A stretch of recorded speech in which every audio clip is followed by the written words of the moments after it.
Hello and welcome to WMT Reviews Avengers Month. I am Wiseman Tanofsky. So the time was drawing ever closer and the promised release date of the Avengers movie was on the horizon. With Iron Man, Marvel had made their triumphant return to cinema, and with the follow-up movies they had reinvented a fan favourite in the form of Hulk, introduced the element of the supernatural with the arrival of Thor, and bolstered their lineup with Black Widow, Hawkeye and Nick Fury.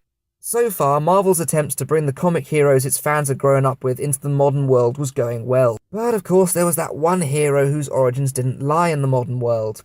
And the time had come to push the boat out, take that risk, try something new. A superhero movie not set in the present or the near future, but in the past. It did so in the form of Captain America the First Avenger. Now before all this new stuff with the MCU, if you were to ask me what I knew about Captain America, my answer would be this. Captain who now?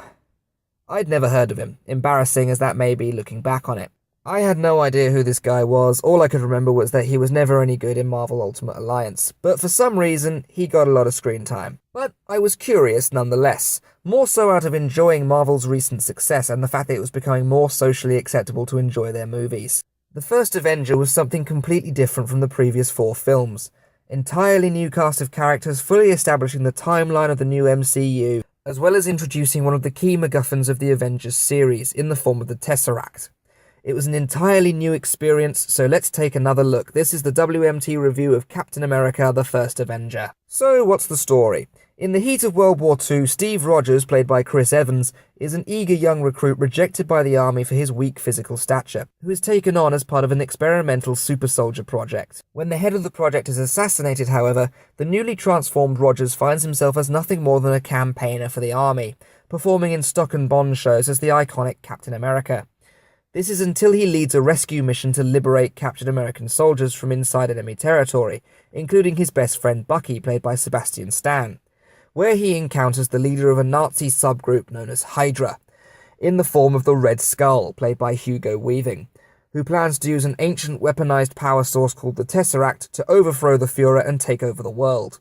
After countering his enemy on every front, Captain America finally faces down the Red Skull aboard his aircraft, thwarting his plans as the skull is vaporized by the cosmic cube, and Rogers crashes the plane into the Arctic, waking up in the modern world to the waiting employ of S.H.I.E.L.D.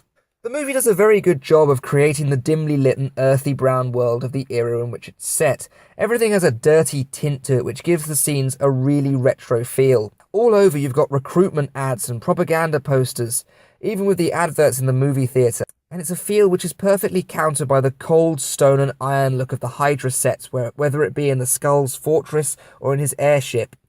In truth, Captain America is a very America Saves the Day story, singling out their front on the war against the Nazis and adding this supernatural element to it in order to tell the story of their hero. And it's a pretty enjoyable story to watch unfold. The idea of Rogers going against his role as a propaganda salesman to become the soldier he always wanted to be, of Hydra breaking out of the shadow of the Nazis to rise to power in their own right, and of course the final clash between good and evil in the skies. It can be dark and gritty at times, but it also reinforces the feeling of brotherhood and unity in the face of the enemy, which makes it very easy to root for the good guys, as it were. My biggest worry about this film was Steve Rogers himself, or rather the guy who was playing him. Known largely for playing Johnny Storm in the not-so-fantastic Fantastic Four movies, I was expecting more of the same, and the Avengers really didn't need that kind of character in their forefront. Luckily, Evans delivers a very strong performance as the man in red, white and blue, both as the weedy little shrimp he begins as and the bulky hero he becomes, a good strong character to lead the Avengers into battle. I also rather enjoyed the chemistry between Evans and the love interest played by Hayley Atwell. She gives a great performance as the stern woman at arms, and it's good to watch the various stages of their relationship play out, from the unsure beginnings to the amusing misunderstandings in the second act, right up to the tear-jerking goodbye at the end. It all works for a good wartime romance. So what about the rest of the cast? Well, they're pretty passable. Tommy Lee Jones is very much in his element as the strength-obsessed military commander. Doing well, barking the orders and rolling his eyes, he does seem to be having a lot of fun with the character. We're also introduced to Howard Stark, played by Dominic Cooper, and he gives a great performance which shows us every bit of where Tony Stark gets his sarcastic and womanizing demeanor. But, of course, the main supporting role is Sebastian Stan as Bucky Barnes, Captain America's faithful sidekick from the comics, reinvented as an almost protective older brother for the first act of the film, before becoming the loyal brother at arms following Roger's transformation. That is until he falls off a train track to his demise. Now, this was necessary, of course, to set up for the sequel, but I wish it had happened later in the film, so we could have had more of a chance to get to know the character and have a bit more development of the relationship between them, beyond Cap just being really, really upset after he dies. Unfortunately, someone else who loses out on a lot of screen time is the film's villain, Hugo Weaving as Johann Schmidt. And it's a real shame because it's absolutely perfect casting. Weaving plays the crazed head of Hydra magnificently. He's cool and calculated with a vicious and angry side, which can emerge in an instant. And the makeup on the face of the Red Skull is spot on as well, with a badass wardrobe to go with it. He's just not around very often. He pops up every now and then to remind the audience that he's the bad guy, and then he disappears for another 20 minutes. We end up spending more time with his sidekick, Arnim Zola, played by Toby Jones, and he's really no substitute for the Red Skull. He's a good cowering Igor of a sidekick, but not nearly strong enough as a character to hold up the film without the Skull around. Fortunately, the short scenes with Weaving are more than enough to make up for it. I love watching this performance, it's one of my favourite Weaving roles in cinema.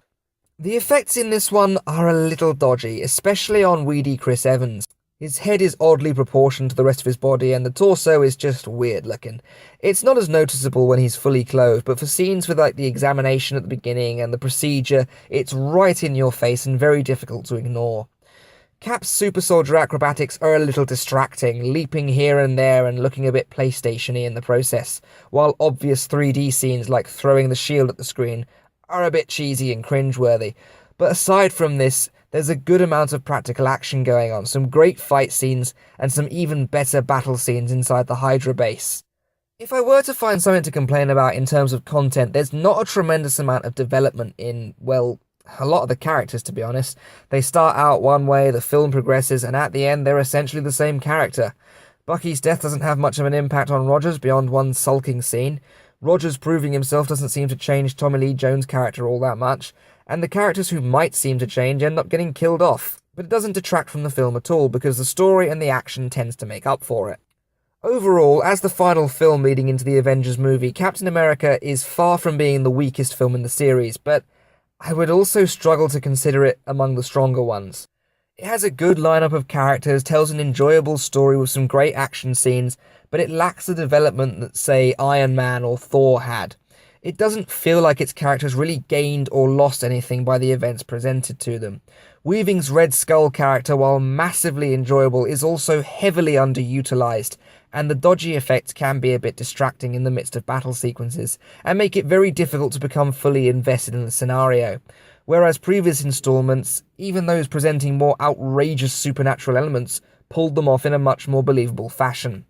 That being said, I still find it a very enjoyable movie, and I'll happily award it a respectable 7 on the Orsometer. It was a risk bravely taken by Marvel, and in terms of bringing Captain America into the new MCU, while also telling the story of his origin, it pulled it off nicely. So that's a 7 on the Orsometer for Captain America, the First Avenger. Well, the wait is over, the big film is up next. I've been Wise Man Tanofsky, this has been WMT Reviews Avengers Month. Thank you very much for listening.